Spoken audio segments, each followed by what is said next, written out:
వేస్ట్గా ఉన్న నాప్కిన్లు కానీ వాటిని టవల్స్ ఉంటాయి కదండి, వాటిని ఇలా తీసుకొని వీడియోలో చూపించిన మాదిరిగా కింది భాగాన కొద్దిగా మలుచుకొని మధ్య మధ్యలో గ్యాప్ ఇచ్చుకుంటూ స్టిచ్చింగ్ వేసుకోవాలి. చివరి కొన భాగాలు కూడా స్టిచ్చింగ్ వేసుకోండి. మధ్యలో కొద్దిగా గ్యాప్ ఇచ్చి మరొక దగ్గర కూడా ఇలా స్టిచ్చింగ్ అంతా కూడా ఈ టవల్ పైన వేసుకోవాలి. చూసారు కదండి, ఇలా అంతా స్టిచ్చింగ్ వేసుకున్న తర్వాత వేస్ట్గా ఉన్న పాయింట్ నాడలు కానీ లేదా ఏదైనా థ్రెడ్స్ని తీసుకొని ఈ నాడను రెండుగా మలుచుకొని మనము చివరి భాగాన స్టిచ్చింగ్ వేసిన దగ్గర ఇలా వెనుక సైడ్ పెట్టేసి అక్కడ కూడా స్టిచ్చింగ్ వేసుకోవాలి. మన ఇంట్లో ఉండే టూత్ బ్రష్లు, కోల్గేట్ పేస్టు ఇవన్నిటినీ కూడా ఇలా స్టిచ్చింగ్ వేసిన టవల్లో పెట్టేసుకోవచ్చు. సోప్ని కూడా మనము ఇలా చివరి స్టిచ్చింగ్ దాంట్లో పెట్టేసామనుకోండి, మనము బయటకి ఎక్కడికైనా టూర్కి వెళ్ళినప్పుడు కానీ ఇంకెక్కడికైనా ఇలా తీసుకెళ్లాలన్నప్పుడు ఈ టవల్లో ఇలా ఈజీగా పెట్టుకొని ఎక్కడికైనా తీసుకెళ్ళవచ్చు. ఈ టవల్ని ఇలా రౌండ్గా చుట్టేసి స్టిచ్చింగ్ వేసిన నాడను ఈ టవల్కి పెట్టేసేయాలి. ఇలా చేయడం వలన బ్రష్లు, టూత్ పేస్ట్లు, సోపు అన్నీ ఒకే దగ్గర ఉంటాయి కాబట్టి వెతకాల్సిన పని కూడా ఉండదు, టైం అనేది సేవ్ అవుతుంది. డీప్ ఫ్రిడ్జ్లో ఇలాంటి ఐస్ ప్యాక్ని మనము ఒక 2-3 డేస్ పెట్టేసామనుకోండి, ఇలా పూర్తిగా గడ్డ కడుతుంది. మన ఇంట్లో ఉండే నైఫ్ని కానీ సీజర్స్ని ఇలా షార్ప్నెస్ అనేది తగ్గిపోయినప్పుడు ఐస్ ప్యాక్ పైన ఇలా గట్టిగా రఫ్ చేసామనుకోండి, మళ్ళీ ఎప్పటి దానిలా కొత్త దానిలా షార్ప్నెస్లోకి వస్తుంది. ఆ తర్వాత మీకు ఇలా మందంగా ఉండే అట్టను కూడా కట్ చేసి చూపిస్తున్నాను చూడండి ఎంత షార్ప్నెస్లోకి వచ్చిందో. మరొక టిప్, బెల్టులను మనము ఇలా నీట్గా మడత పెట్టినా కూడా స్పేస్ అనేది చాలా ఎక్కువగా తీసుకుంటుందండి. ఇలా నిలువులో కానీ అడ్డంలో కానీ ఇలా నీట్గా మడత పెట్టి కార్డ్బోర్డ్ రోల్ ఉంటుంది కదండి, దాన్ని కొద్దిగా కట్ చేసి ఇలా బెల్ట్కి పెట్టేసామనుకోండి, స్పేస్ కూడా చాలా తక్కువగా తీసుకుంటుంది, చూడ్డానికి నీట్గా కనబడుతుంది. స్లైడింగ్ డోర్లో ఇలా డస్ట్ అనేది ఎక్కువగా ఉన్నప్పుడు వేటితో క్లీన్ చేసే ఈజీగా వస్తుంది అంటే మన ఇంట్లో ఇలాంటి స్పాంజ్ స్క్రబ్బర్ ఉంటుంది కదండి, ఇలా స్లైడింగ్ డోర్ సైజుని చూసి వెనుక సైడు ఇలా కట్ చేసుకోవాలి. ఇలా కట్ చేసుకున్న ఈ స్పాంజ్ స్క్రబ్బర్ని ఇలా స్లైడింగ్ డోర్లో ఒకేసారి పెట్టేసి క్లీన్ చేసామనుకోండి, ఈజీగా క్లీన్ అయిపోతుంది. వేస్ట్గా ఉన్న బిర్యానీ బాక్సులు ఉంటాయి కదండి, ఒక బిర్యానీ బాక్స్ని తీసుకొని దీంట్లో కొద్దిగా ఇలా రైస్ని హాఫ్ వరకు నింపేసేయాలి. ఎగ్స్ని మనము కవర్లో పెట్టి బయట పెట్టేసామనుకోండి, మన చేతి తలికి కానీ ఇంకేదైనా తగిలి కింద పడతాయి కదా, ఇలా ఎగ్ ట్రే లేనప్పుడు కానీ ఎగ్స్ అనేవి త్వరగా పాడవకుండా బయట ఎన్ని రోజులు పెట్టినా ఫ్రెష్గా ఉండాలంటే ఇలా రైస్లో పెట్టి చూడండి, చాలా నెలలైనా కూడా ఫ్రెష్గానే ఉంటాయి. నైట్లో కిచెన్లో సింకులో ఉండే గిన్నెలన్నీ క్లీన్ చేసిన తర్వాత ఒక నిమ్మకాయని రౌండ్గా కట్ చేసి ఇలా సింక్ హోల్లో వేయాలి. ఇలా వేయడం వలన కిచెన్లో ఉండే బొద్దింకలు కానీ ఏదైనా బ్యాడ్ స్మెల్ అనేది పూర్తిగా రాకుండా ఉంటాయి. బొద్దింకల బెడద అనేది చాలా వరకు తగ్గిపోతుంది. సంత్ర పండు ఉంటుంది కదండి, దానిపై ఉండే తొక్కను మనము వేస్ట్ అని పడేస్తాం, కానీ దీనిని కూడా చాలా బాగా యూజ్ చేసుకోవచ్చు. ఇవి సిట్రస్ జాతికి చెందినవి కాబట్టి మనము దీంతో ఏది క్లీన్ చేసినా కూడా చాలా నీట్గా క్లీన్గా కనబడతాయి. ఇక్కడ చూసారు కదండి, అద్దంపై సోప్ మరకలు, వాటర్ మరకలు పడి ఇలా జిడ్డుగా తయారైంది. ఈ సంత్ర పొట్టుతోటే ముందుగా అద్దాన్ని ఇలా క్లీన్ చేసుకోవాలి. దాంట్లో ఉండే రసంతో అద్దంపై ఉండే మరకలు అనేవి పోతాయి. ఆ తర్వాతనే మనము ఏదైనా ఒక పొడి క్లాత్తో ఈ అద్దాన్ని తుడిచేసామనుకోండి, అద్దంలో మన ప్రతిబింబం అనేది చాలా నీట్గా క్లీన్గా కనబడుతుంది. వాషింగ్ మిషన్లో బట్టలు వేసినప్పుడు పైన ఆరబెట్టేటప్పుడు క్లిప్పులు అనేవి తక్కువైనప్పుడు ఇలా పెన్ క్యాప్లు ఉంటాయి కదండి, ఈ క్యాప్లు కానీ టిక్ టాక్ పిన్నులు ఉంటాయి కదండి, ఇలా బట్టలకు పెట్టేసామనుకోండి, గాలి ఎంత వీచినా కూడా బట్టలు అనేవి కింద పడిపోకుండా ఉంటాయి. మరొక యూస్ఫుల్ టిప్, పిల్లల ల్యాప్టాప్లను కానీ ఇలాంటి కీబోర్డ్స్ని మనము లిక్విడ్లతో క్లీన్ చేసే బదులు పాడైపోయిన ఒక టూత్ బ్రష్ ఉంటుంది కదండి, దాంతో ఇలా కీబోర్డ్స్ యొక్క బటన్స్లో ఉండే డస్ట్నంతా కూడా క్లీన్ చేసుకోవాలి. ఒక బిర్యానీ బాక్సులో కొద్దిగా విమ్ లిక్విడ్ని, వైట్ వెనిగర్ని వేసుకోవాలి. గ్యాస్ స్టవ్ని క్లీన్ చేసుకోవడానికి ఇలాంటి మెత్తటి క్లాత్ను తీసుకొని ఈ వెనిగర్ దాంట్లో నానబెట్టేసేయండి. వంట పూర్తి చేసిన తర్వాత ఈ క్లాత్ను కొద్దిగా పిండేసి ఆ తర్వాత మనం గ్యాస్ స్టవ్ని క్లీన్ చేసుకున్నాం అనుకోండి, ప్రతిసారి వాటర్తో కాకుండా ఇలా వెనిగర్తో క్లీన్ చేసుకుంటే ఈ ఘాటుకు బొద్దింకలు కానీ అలాగే గ్యాస్ స్టవ్ కూడా చాలా నీట్గా కనబడుతుంది. తిరిగి మళ్ళీ ఈ క్లాత్ను వాటర్తో క్లీన్ చేసుకొని ఇలా బిర్యానీ బాక్స్లో వేసుకోవాలి. ఎప్పుడైనా గ్యాస్ స్టవ్ని క్లీన్ చేసుకోవాలి అంటే ఇలా ఒక 2-3 డేస్ వరకు యూజ్ చేసుకోవచ్చు. పిల్లలకి లంచ్ బ్యాగ్లో టిఫిన్ బాక్స్తో పాటు స్పూన్ను కూడా పెడతామండి. లంచ్ బ్యాగ్లో ఉండే డస్ట్ అంతా కూడా ఈ స్పూన్కి అలాగే ఉండిపోతుంది. దీనికోసం మనము కొద్దిగా ఫాయిల్ పేపర్ని కట్ చేసి ఇలా స్పూన్ చుట్టూ పెట్టేసిన తర్వాత ఈ టిఫిన్ బాక్స్కి ఇలా స్పూన్ను పెట్టేసి పైన ఒక రబ్బర్ బ్యాండ్ను వేసామనుకోండి, డస్ట్ అనేది పడకుండా ఉంటుంది. స్పూన్ కూడా చాలా నీట్గా ఉంటుంది. హ్యాండ్ గ్లౌజ్ని మనము ఇలా చేతికి వేసుకున్నాకనే చిన్న సైజు ఉన్న బ్యాంగిల్స్ని కానీ ఎలాంటి బ్యాంగిల్స్నైనా ఇలా గ్లౌజ్ సహాయంతో వేసుకోవాలి. ఇలా వేసుకున్నప్పుడు చేతికి ఎలాంటి ఇబ్బంది లేకుండా ఉంటుంది. తీసేటప్పుడు కూడా మనము ఇలా హ్యాండ్ గ్లౌస్ తోటే తీసామనుకోండి, చేతికి తగలకుండా చాలా నీట్గా వస్తాయి. ఇక్కడ నేను చిన్న సైజు బ్యాంగిల్స్ని వేసి చూపించానండి. అయినా కానీ చేతికి ఎలాంటి ఇబ్బంది అనేది కాలేదు. అట్టి పండ్లు అనేవి ఇలా కొద్దిగా ఓపెన్ ఉన్నాయనుకోండి, చిన్న చిన్న నుసి పురుగులు అనేవి త్వరగా వాలి పండ్లు అనేవి పాడైపోతాయి. ఫాయిల్ పేపర్ని తీసుకొని ఇలా ఓపెన్ ఉన్న దిక్కు మనము ఫాయిల్ పేపర్ని కవర్ చేసామనుకోండి, అట్టి పండ్లు అనేవి చాలా రోజుల పాటు ఫ్రెష్గానే ఉంటాయి. మరొక యూస్ఫుల్ టిప్, ఖాళీ వాటర్ బాటిల్స్ ఉంటాయి కదండి, క్యాప్ పైన ఉన్న దాన్ని నైఫ్ని వేడి చేసి కట్ చేసుకోవాలి. ఇలా కట్ చేసుకున్న దానిని సరుకులు అనేవి కవర్లో ఉన్నప్పుడు గాలి చొరబడి త్వరగా పాడైపోతాయి. ఈ వాటర్ బాటిల్ క్యాప్ని పెట్టేసి పైన ఉన్న క్యాప్ను కూడా పెట్టేసామనుకోండి, వాటిని ఎన్ని రోజులు ఇలా కవర్లో ఉంచినా కూడా పాడవకుండా ఉంటాయి. మనకి ఇలా ఎప్పుడు కావాలంటే అప్పుడు ఈజీగా యూజ్ చేసుకోవచ్చు. మళ్ళీ క్యాప్ను పెట్టేసామనుకోండి, చాలా నీట్గా ఉంటుంది. ఇక్కడ నేను ఒక కొత్త బ్రష్ని యూజ్ చేస్తున్నానండి. పాడైపోయిన బ్రష్ కంటే ఇలా ఒక కొత్త బ్రష్ని తీసుకొని, బ్లేడ్ ఉంటుంది కదండి, ఇది 3 రూపీస్ మాత్రమే, దీంట్లో హాఫ్ని మాత్రమే తీసుకోవాలి. ఈ హాఫ్ బ్లేడును ఇలా బ్రష్ మధ్యలో పెట్టేసేయండి. గట్టిగా ఉండటానికి కొవ్వొత్తితో కానీ గ్యాస్ పై దగ్గర కానీ ఈ బ్రష్ని కొద్దిగా వేడి చేయండి. దీనివల్ల బ్రష్ అనేది ఇలా బ్లేడ్ని అలాగే గట్టిగా పట్టేస్తుందండి. దీనివల్ల బ్లేడ్ అనేది అస్సలకే బయటకి రాదండి. ఇప్పుడు మనం దీంతో కూరగాయలను కానీ కరివేపాకు, కొత్తిమీర, పుదీనా అలాంటివి చిన్న చిన్నవి ఉంటాయి కదండి, వాటిని కూడా మనము ఎంత సన్నగా అంటే అంత సన్నగా కట్ చేసుకోవచ్చు. కత్తిపీటతో కట్ చేసామనుకోండి, చేతికి ఏదైనా ఇబ్బంది కలుగుతుంది. కానీ ఇలా బ్రష్ సహాయంతో మనము ఎన్ని కూరగాయలైనా ఈజీగా కట్ చేసుకోవచ్చు. అంతేకాకుండా ఈ బ్రష్ సహాయంతో పిల్లల నోట్బుక్లో చిన్న చిన్న బొమ్మలు ఉంటాయి కదండి, వాటిని కట్ చేసి కూడా మనము ఎక్కడైనా అతికించుకోవడానికి కానీ పిల్లలు ఏదైనా ప్రాజెక్ట్ వర్క్ చేసేటప్పుడు ఇలా ఈజీగా బ్రష్ సహాయంతో కట్ చేయవచ్చు. పిల్లలకి కూడా చేతికి ఎలాంటి ఇబ్బంది లేకుండా ఇలా ఈజీగా బ్రష్ సహాయంతో కట్ చేయవచ్చు. ఇలాంటి డయాగ్రామ్స్ అనేవి పిల్లలకి సంబంధించినవి వాళ్ళ రూమ్లో ఇలా డబుల్ గమ్ టేపును వేసి అతికించుకోవచ్చు. బ్రష్కి ఇలాంటి క్యాప్ వస్తుంది కదండి, ఆ క్యాప్ని పెట్టేసినా కూడా మనము ఎప్పుడు కావాలంటే అప్పుడు ఈజీగా యూజ్ చేసుకోవడానికి వీలు ఉంటుంది.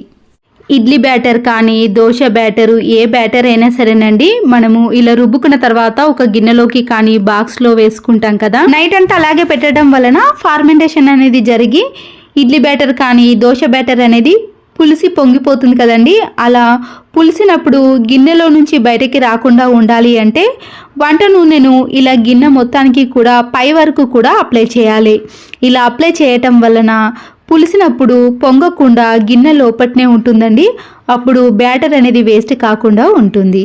పొడవైన ఇలా ఒక వైపర్ స్టిక్ని తీసుకొని 2 వైపులా సాక్స్లను కానీ లేదా ఇలా ఏదైనా ఒక క్లాత్ను పరుచుకొని దాంట్లో వైపర్ స్టిక్ని పెట్టేసి క్లిప్పుల సహాయంతో దాన్ని క్లోజ్ చేసేయండి. 3 కానీ 4 కానీ బట్టల క్లిప్పులను పెట్టేసిన తర్వాత ఈ క్లాత్ పైన లిక్విడ్ని కానీ మీకు నచ్చినది ఏదైనా వేసుకుని ఫ్యాన్ కానీ లేదా పైన ఉన్న కబోర్డ్స్ని క్లీన్ చేయాలంటే స్టూల్ కానీ నిచ్చెన వేసుకొని క్లీన్ చేసాం కదండి, అలా కాకుండా ఫ్లోర్ నుంచే మనము ఈజీగా క్లీన్ చేసుకోవచ్చు. ఎంతసేపు అయినా ఇలా క్లీన్ చేసినా కూడా మనకి పని అనేది అస్సలకి అలసట అనిపించదండి. తక్కువ టైంలో ఇలా ఎన్ని కబోర్డ్స్ అయినా కానీ ఈజీగా క్లీన్ చేసుకోవచ్చు. దీంతో కబోర్డ్సే కాదండి, మన ఇంట్లో ఉండే విండోస్ ని కానీ, స్లైడింగ్ డోర్ ని కానీ, బీరువాని చీపురు కట్టతో క్లీన్ చేయలేం కదండి. ఇలాంటి క్లాత్ తో క్లీన్ చేసామనుకోండి చాలా ఈజీగా క్లీన్ అయిపోతాయి. నచ్చితే మాత్రం తప్పకుండా లైక్ చేయండి. చాలా రకాల బ్లౌజులు ఉంటాయి కదండి. కాస్ట్లీ బ్లౌజులు కానీ, వర్క్ బ్లౌజులు, పట్టు శారీస్ మీద బ్లౌజులను అయితే మనము ఏదైనా అకేషన్స్కు మాత్రమే యూస్ చేస్తాము. అలాంటి బ్లౌజులు అయితే మనము ఎక్కువగా వేసుకోము కాబట్టి ఈ హుక్స్ అనేవి సిలుమెక్కి గట్టిగా తయారవుతాయండి. ఈ బ్లౌజ్ వేసుకునేటప్పుడు ఒక్కొక్కసారి అక్కడ హోల్ పడే అవకాశం కూడా ఉంటుంది. ఇలా నెయిల్ పాలిష్ ని మనము హుక్స్ కి అప్లై చేసామనుకోండి, అవి సిలుమెక్కకుండా స్మూత్ గా ఉంటాయి. అప్పుడు బ్లౌజ్ కూడా ఎలాంటి హోల్స్ అనేవి పడకుండా ఉంటాయి.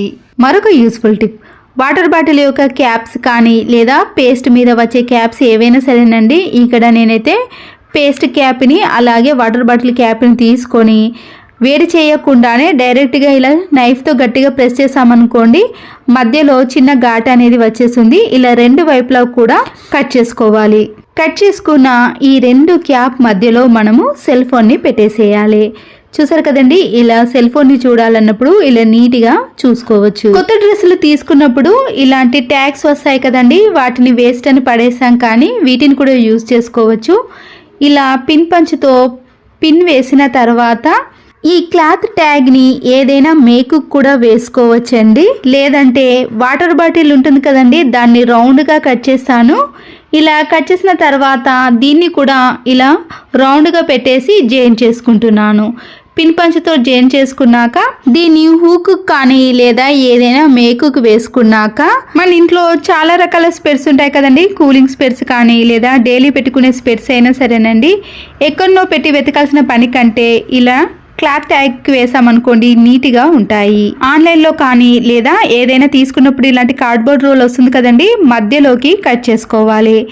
పిల్లలు వేసుకునే డ్రాయింగ్ పేపర్లు కానీ లేదా A4 షీట్ పేపర్ని ఇలా రౌండ్గా చుట్టేసి అలాగే పెట్టేసామనుకోండి, పేపర్ అనేది ఓపెన్ అవుతుంది కదా. ఇలా కార్డ్బోర్డ్ రోల్ని కట్ చేసి మధ్యలో పెట్టేసామనుకోండి, పేపర్ అనేది ఓపెన్ కాకుండా ఇలా నీట్గా చుట్టేసి పెట్టేసుకోవచ్చు. వాటిని తీసుకొని నైఫ్తో ఇలా కొద్దిగా కట్ చేసుకున్నాం అనుకోండి, తర్వాత సీజర్తో ఈజీగా కట్ చేసుకోవచ్చు. కట్ చేసుకున్న ఈ కింది భాగాన్ని తీసుకున్న తర్వాత పై వైపున రెండు వైపులా కూడా చిన్న హోల్స్ అనేవి చేసుకోవాలి. అలాగే కింది వైపున కూడా చిన్న చిన్న హోల్స్ అనేవి చేసుకొని గట్టిగా ఉన్న ఒక తాడును తీసుకొని పైన హోల్ చేసుకున్నాం కదండి, దాంట్లో నుంచి ఇలా రెండు వైపులా కూడా గట్టిగా ముడి వేసుకోండి. ఇప్పుడు ఈ వాటర్ బాటిల్ని బయట కానీ ఇంట్లో కానీ ఏదైనా మేకు కానీ కిటికీకి కానీ వేసుకోవాలి. వర్షాకాలంలో అంబ్రెల్లా అనేది పూర్తిగా తడిసిపోతుంది కదండి, దాన్ని ఎక్కడంటే అక్కడ పెట్టకుండా ఇలా వాటర్ బాటిల్లో పెట్టేసామనుకోండి, వాటర్ అనేవి కింద ఉన్న హోల్స్లో నుంచి పూర్తిగా బయటికి వచ్చేసాయి. అప్పుడు గొడుగు కూడా పూర్తిగా ఆరిపోతుంది. ఎగ్స్ని ఉడికించుకున్నాక దానిపై ఉండే పెంకును తీయాలంటే ఒక్కొక్కసారి పెంకు అనేది సరిగా రాదు కదండి. ఇలా టిఫిన్ బాక్స్లో కానీ లేదా ఏదైనా ప్లాస్టిక్ బాక్స్లో వేసి క్యాప్ను పెట్టేసి ఇలా 2-3 టైమ్స్ పాటు బాగా షేక్ చేసామనుకోండి, గుడ్డుపై ఉండే పెంకు అనేది చాలా ఈజీగా వచ్చేస్తుంది అండి. ప్రతిసారి తీసినట్టు కాకుండా ఇలా టిఫిన్ బాక్స్లో వేసి తీసామనుకోండి, ఎన్ని ఎగ్స్ అయినా సరేనండి సెకండ్లలోనే దానిపై ఉండే పెంకును తీసేయచ్చు. ఒక బౌల్లో కొన్ని వాటర్ వేసుకున్నాక అరటిపండు తొక్కలు ఉంటాయి కదండి, వాటిని పడేయకుండా వాటర్లో ఒక 3-4 అవర్స్ పాటు కానీ లేదా రోజంతా నానబెట్టేసి ఆ వాటర్ని చెట్లకు వేసామనుకోండి, ఎలాంటి చెట్లైనా సరేనండి చాలా బాగా పెరుగుతాయి. పూల మొక్కలు కానీ ఎలాంటి మొక్కలైనా త్వరగా పెరగాలంటే ఈ టిప్ అనేది ఫాలో అవ్వండి. చినిగిపోయిన సాక్స్లు ఉంటాయి కదండి, లేదా వేస్ట్గా ఉన్న సాక్స్ని అయినా తీసుకోవచ్చు. ఇలా వీడియోలో చూపించిన మాదిరిగా ఎక్కడి వరకు అయితే చినిగిపోయిందో అక్కడి వరకు మాత్రమే కట్ చేసుకోండి. మిగతా భాగం అంతా కూడా బాగానే ఉంటుంది కదండి, దాంట్లో నుంచి కూడా ఇలా కొద్దిగా మాత్రమే కట్ చేసుకోవాలి. ఈ సాక్స్లు అనేవి ఎలాస్టిక్ మాదిరిగా ఉంటాయి కదండి, మీకు పొడవు ఎక్కువగా కావాలంటే ఇలా నిలువులో కానీ తక్కువ సైజులో కావాలంటే అడ్డంలో కానీ ఇలా రెండు విధాలుగా మీకు నచ్చిన విధంగా కట్ చేసుకోవాలి. తర్వాత మాస్క్కు ఉండే థ్రెడ్స్ ఉంటాయి కదండి, అది కూడా ఎలాస్టిక్ మాదిరిగా ఉంటుంది కదా, దాన్ని కూడా ఒక సైడ్ మాత్రమే కట్ చేసుకోండి. ఇప్పుడు ఇలా కట్ చేసుకున్న థ్రెడ్ని కట్ చేసుకున్న సాక్స్ మధ్యలో పెట్టేసి మీరు స్టిచ్చింగ్ వేసుకోవాలి. స్టిచ్చింగ్ వేసుకునే టైం లేనప్పుడు గ్లూ గమ్తో కూడా అతికించేసుకోవచ్చండి. నేనైతే ఇక్కడ పర్మనెంట్గా ఉంటుందని ఇలా స్టిచ్చింగ్ వేసుకుంటున్నానండి. 2 చివర్లను కూడా ఇలా జాయిన్ చేసుకోవాలండి. చిన్న హెయిర్ బ్యాండ్ అనేది రెడీ అయిపోయింది కదండి. మన ఇంట్లో వేస్ట్గా ఉండే పూసలు కానీ లేదా చైన్స్ మధ్యలో ఉండే లాకెట్లు ఉంటాయి కదండి, అవి కూడా వేస్ట్ అని పడేస్తాం, కానీ ఇలాంటి వాటికి యూజ్ చేసుకోవచ్చు. ఇప్పుడు ఈ హెయిర్ బ్యాండ్ మధ్యలో పెట్టేసి మనం స్టిచ్చింగ్ కానీ గమ్తో అతికించేసామనుకోండి, బయట కొనాల్సిన అవసరం లేకుండానే ఇంట్లో డైలీ యూజ్కి మనము ఇలా హెయిర్ బ్యాండ్స్ని సాక్స్ తోటే ప్రిపేర్ చేసుకోవచ్చు. చూసారు కదండి, ఇంట్లోనే ఇలా అందమైన హెయిర్ బ్యాండ్ని ప్రిపేర్ చేసుకోండి. చినిగిపోయాయి అని సాక్స్లను ఎన్నో పడేసాం కదండి, ఇలా ఒక్క సాక్స్ తోటి మనము ఎన్ని హెయిర్ బ్యాండ్స్ అయినా ఇంట్లోనే ప్రిపేర్ చేసుకోవచ్చు. మీరు పూసలను కానీ స్టోన్స్ని కానీ ఇలా హెయిర్ బ్యాండ్స్కి అతికించేసారనుకోండి, ఎన్ని హెయిర్ బ్యాండ్స్ అయినా సరేనండి ఇలా డైలీ పెట్టుకోవడానికి చాలా బాగా యూజ్ అవుతాయి. నచ్చితే మాత్రం తప్పకుండా ఒక లైక్ చేయడం మాత్రం మర్చిపోకండి. ప్రతిరోజు వేసుకునే డైలీ వైజ్ డ్రెస్సులు కానీ శారీస్ ఉంటాయి కదండి, వాటినైతే డైరెక్ట్గా మనం వాషింగ్ మిషన్లో వేస్తాం కాబట్టి ఎలాంటి ప్రాబ్లమ్స్ అయితే ఉండదు. కానీ ఇలాంటి వర్క్ బ్లౌజులు కానీ డిజైనర్ బ్లౌజులు, శారీసు, పట్టు బ్లౌజులు కానీ ఏవైనా సరేనండి, మనము వాష్ చేయాల్సినప్పుడు వాషింగ్ మిషన్లో కాకుండా చేత్తో వాష్ చేస్తాం కదండి. శారీ పైన కానీ బ్లౌజ్ పైన కర్రీ మరకలు కానీ ఆయిల్ మరకలు పడ్డాయి అనుకోండి, చేత్తో అయితే వాష్ చేయలేం కదా. ఇలా బ్రష్తో వాష్ చేసినప్పుడు డైరెక్ట్గా వాష్ చేసామనుకోండి, దానికి ఉండే డిజైన్ అనేది పూర్తిగా పోతుంది. అలా కాకుండా ఇలా బ్రష్కి సాక్స్ను వేసుకొని తర్వాత దీనిపై కొద్దిగా సోపును పెట్టి క్లీన్ చేసామనుకోండి, ఎలాంటి మురికి అయినా సరేనండి ఈజీగా తొలగిపోతాయి. అప్పుడు ఇలాంటి డిజైనర్ బ్లౌజులు కానీ శారీ బ్లౌజులు ఏవైనా సరేనండి అవి పాడవకుండా ఇలా నీట్గా యూజ్ చేసుకోవచ్చు. మరకలు కూడా ఇట్టే తొలగిపోతాయి. అయిపోయిన తర్వాత క్యాప్ని పడేయకుండా దీనికి డబుల్ గమ్ టేప్ని అతికించేసేయండి. ఈ పెన్ క్యాప్ని మనము హాల్లో కానీ కిచెన్లో కానీ ఎక్కడైనా పెట్టుకోవచ్చండి. నేనైతే ఇక్కడ ఇలా బీరువాలో ఈ పెన్ క్యాప్ని అతికించేసి కీస్ని కూడా దీనికి వేసుకున్నానండి. మనకి ఎప్పుడు కావాలంటే అప్పుడు ఈజీగా కనబడతాయి. ఇంటి ముందట ముగ్గు వేయడానికి మనము ఏదైనా ఒక బౌల్ని యూజ్ చేస్తాం, కానీ దానికంటే ఇలా ఖాళీ అయిన కొబ్బరి చిప్పలు ఉంటుంది కదండి, దాంట్లో మనము ఇలా ముగ్గు పిండిని తీసుకొని రోజు ఇంటి ముందట ముగ్గు వేయడానికి ఇలాంటి కొబ్బరి చిప్పలు అనేవి చాలా బాగా యూజ్ అవుతాయి. చినిగిపోయిన పాత షర్ట్స్ ఉంటాయి కదండి, దాన్ని వేస్ట్ అని పడేసాం, కానీ ఇలా ఇంట్లోకి యూజ్ చేసుకున్నాం అనుకోండి, ఇంట్లో అందరూ మెచ్చుకోకుండా ఉండరు. ఇలా షర్ట్స్కి ముందుగా మనము అన్ని బటన్స్ని పెట్టేసిన తర్వాత సీజర్ని తీసుకొని ఈ హ్యాండ్స్ కింది భాగం నుంచి కట్ చేసుకోవాలి. అయితే అంతకు ముందుగా మనము ఈ హ్యాండ్స్ని కూడా ఇలా 2 వైపులో ఉన్న వాటిని కూడా కట్ చేసుకోండి. ఇప్పుడు హ్యాండ్స్ కట్ చేసుకున్న తర్వాత మళ్ళీ మెడ భాగం ఉంటుంది కదండి, ఆ నెక్ భాగాన్ని కూడా ఇలా కరెక్ట్గా చూసి ఎక్కడి వరకు ఉందో అక్కడి వరకు పూర్తిగా కట్ చేసుకోవాలి. ఇలా నెక్ భాగాన్ని కట్ చేసుకున్నాక మీకు కరెక్ట్గా లెవెల్గా రావాలంటే కూడా మరొకసారి ఇలా పూర్తిగా కట్ చేసుకోండి. ఆ తర్వాత షర్ట్ కింది భాగం ఉంటుంది కదండి, ఇలా ఓపెన్ ఉంది కదా, మనము మిషన్ మీద కానీ సీజర్ మీద కానీ స్టిచ్చింగ్ వేసుకోవాలి. అలాగే నేను పైన కూడా స్టిచ్చింగ్ వేసేసానండి. నెక్ భాగం కట్ చేసాం కదా, ఆ రెండిటికి ఇలా ఓపెన్ ఉన్న దాన్ని పూర్తిగా ఇలా స్టిచ్చింగ్ వేసుకోవాలి. ఇప్పుడు ఈ షర్ట్ అనేది ఎక్కడో ఓపెన్ లేదు కదండి, మనం తీయడానికి ఇలా బటన్స్ని ఓపెన్ చేసామనుకోండి, అది పూర్తిగా ఓపెన్ అవుతుంది. ఇప్పుడు ఇలా రివర్స్లో తీసి మనము దీంట్లో దిండును పెట్టేసామనుకోండి, చూడడానికి కూడా చాలా నీట్గా కనబడుతుంది. ఇలా పాత షర్ట్స్ అనేవి పాడవకుండా ఇంట్లోకి యూజ్ చేసుకోవచ్చు. పిల్ల కవర్స్ని మనము బయట కొన్నా కూడా అవి చాలా పల్చగా ఉంటాయి, కానీ ఇలా షర్ట్స్ అనేవి మందంగా ఉండటం వలన మనము కొన్ని ఏండ్ల వరకు కూడా వీటిని యూజ్ చేసుకోవచ్చు. ఈ బటన్స్ అన్నీ పెట్టేసిన తర్వాత ఇలా మనకి పిల్లో కవర్ అనేది రెడీ అయిపోతుందండి. ఇలా ఇంట్లో ఎన్ని రకాల షర్ట్స్ ఉన్నా కూడా మనము పాడేయకుండా ఇలా ఇంట్లోకి చాలా రకాలుగా యూజ్ చేసుకోవచ్చు.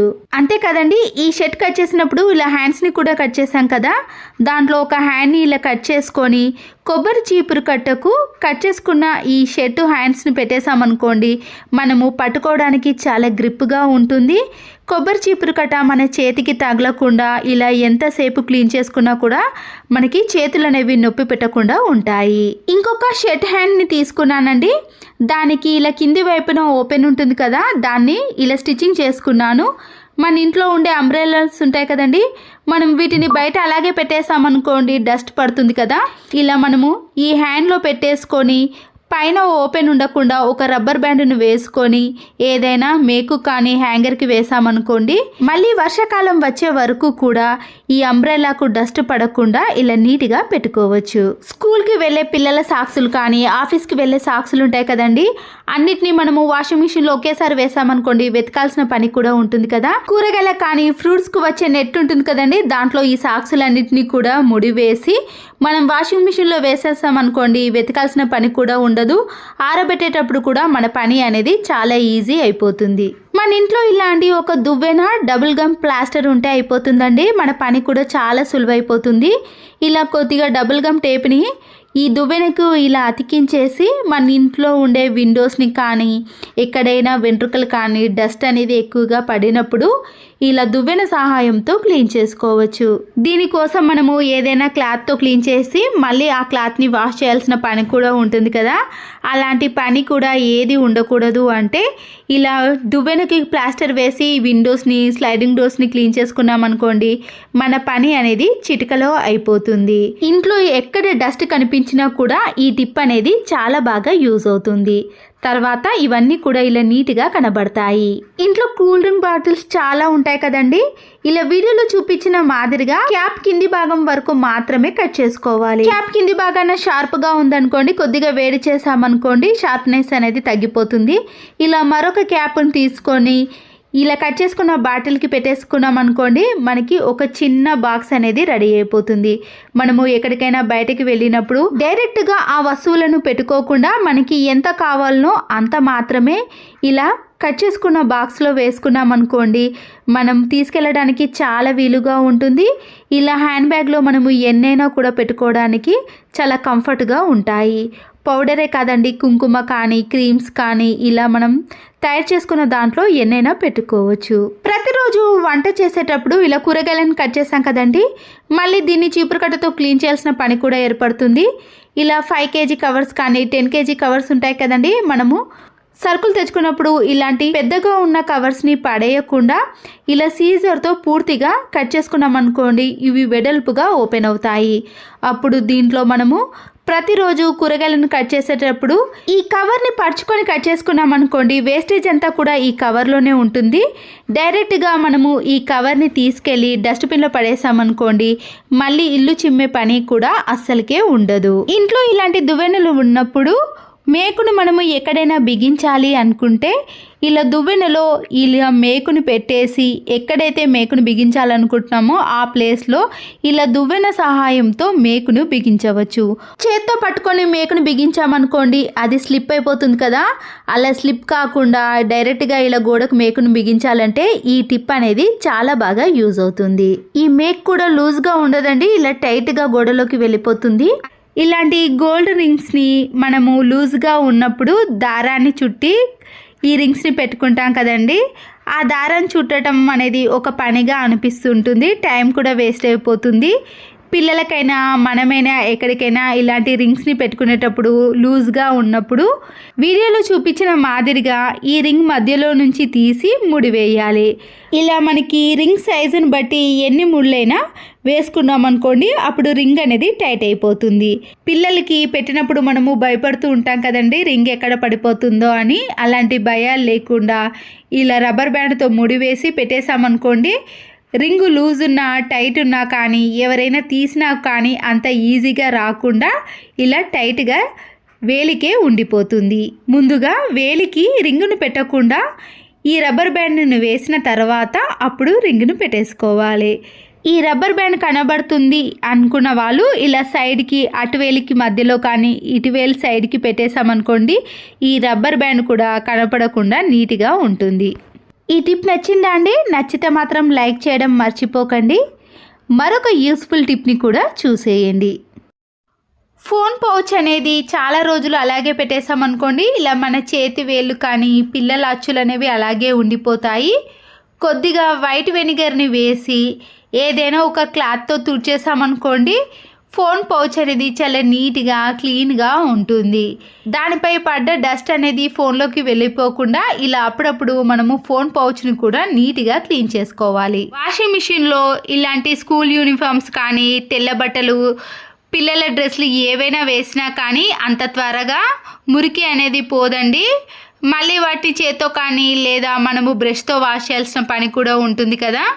ఇలా తెల్ల బట్టలు కానీ ఏ బట్టలు వేసినా కూడా మురికి త్వరగా పోయి బట్టలు అనేవి తలతల మెరిసిపోవాలంటే ఈ చిన్న టిప్ని ఫాలో అవ్వండి. వాషింగ్ మిషన్లో వేసే బట్టలను బట్టి మనము ఈ వాషింగ్ సోడాను ఇలా 1/2 టీ స్పూన్ కానీ 1 టీ స్పూన్ వరకు మాత్రమే వేసుకోవాలి. వాషింగ్ సోడా అనేది ఆన్లైన్లో కానీ బయట కానీ అవైలబుల్గా దొరుకుతుందండి. మనము తీసుకున్న ఈ వాషింగ్ సోడా అనేది ఒక 6 మంత్స్ వరకు కూడా యూస్ చేసుకోవచ్చు. మీరు డైరెక్ట్గా వాషింగ్ మిషన్లో కానీ లేదా లిక్విడ్ వేసిన బాక్స్లో కానీ వేసేసి అప్పుడు మనము ఈ వాషింగ్ మిషన్ని స్టార్ట్ చేసిన తర్వాత వాషింగ్ సోడా వేయటం వలన బట్టలు అనేవి నీట్గా ఎలా తెల్లతెల్ల మెరిసిపోతాయో చూపిస్తాను చూడండి. ఈ వాషింగ్ సోడా వేయటం వలన బట్టలు అనేవి ఎక్కువ ముడతలు కాకుండా నీట్గా వస్తాయండి. మనము ఐరన్ చేయాల్సిన పని కూడా ఉండదు. బట్టలు కూడా చాలా నీట్గా, పిల్లల బట్టలు ఎక్కువగా మురికి పడతాయి కదండి, వాటి కోసం కూడా ఈ వాషింగ్ సోడాను యూజ్ చేసామనుకోండి ఎలాంటి బ్యాడ్ స్మెల్ లేకుండా మంచి వాసనతో పాటు బట్టలు అనేవి తెల్లగా మెరిసిపోతాయి. ఈ వాషింగ్ సోడాను నేను చాలా సంవత్సరాల నుంచి యూజ్ చేస్తున్నానండి. ఒక్కసారి మనం తీసుకున్నాం అనుకోండి 6 నెలల నుంచి 8 నెలల వరకు కూడా యూజ్ చేసుకోవచ్చు. చూసారు కదండి, తెల్ల బట్టలు అయితే చాలా నీట్గా ఎలాంటి మరకలైనా పోతాయి. కాలర్ పైన ఉండే మరకలు కూడా ఇట్టే తొలగిపోతాయి. మనము చేత్తో కూడా వాష్ చేయాల్సిన పని కూడా ఉండదండి. బట్టలను బట్టి మనము వాషింగ్ సోడాను వేసుకోవాలి. వాషింగ్ సోడాను మరీ ఎక్కువగా వేయకూడదండి, కొద్ది కొద్దిగా మాత్రమే వేయాలి. ఈ సోడా వలన బట్టలలో ఉండే మురికి అనేది చాలా ఈజీగా పోతుంది. ఇలాంటి యూనిఫామ్స్ కానీ పిల్లల బట్టలు కానీ తెల్ల బట్టలు ఏవైనా సరేనండి, మురికి ఈజీగా పోవాలంటే ఈ వాషింగ్ సోడాను మీరు కొద్దిగా వేశారనుకోండి బట్టలలో ఉండే మురికి అనేది ఈజీగా తొలగిపోతుంది. ఇది ఆన్లైన్లో అవైలబుల్గా ఉందండి, కావాలనుకున్న వారు మీరు తీసుకోవచ్చు. ఒక్క ప్యాకెట్ తీసుకున్నాం అనుకోండి 6 నెలల నుంచి 8 నెలల వరకు కూడా వాడుకోవచ్చు.